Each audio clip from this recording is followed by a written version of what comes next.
పూరా local. Welcome to Pura local.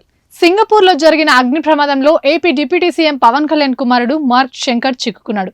ఈ ప్రమాదంలో శంకర్ కాళ్లకు, చేతులకు తీవ్రంగా గాయాలయ్యాయి. దీంతో deputy CM Pawan Kalyan Singapore కు బయలుదేరారు.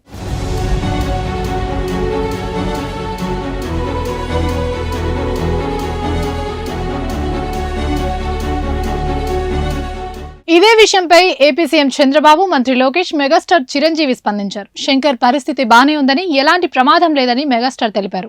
వీరితో పాటు ఏపీ మాజీ సీఎం జగన్మోహన్ రెడ్డి కూడా ఈ ఘటనపై స్పందించారు. పాఠశాలలో జరిగిన అగ్ని ప్రమాదంలో పవన్ కళ్యాణ్ గారి కుమారుడు మార్క్ శంకర్ గాయపడ్డారని తెలిసి షాక్ అయ్యానని ఆయన తెలిపారు. ఈ క్లిష్ట సమయంలో నా ఆలోచనలు వారి కుటుంబాలతో ఉన్నాయి. శంకర్ త్వరగా పూర్తిగా కోలుకోవాలని కోరుకుంటున్నట్లు జగన్ ట్వీట్ లో పేర్కొన్నారు.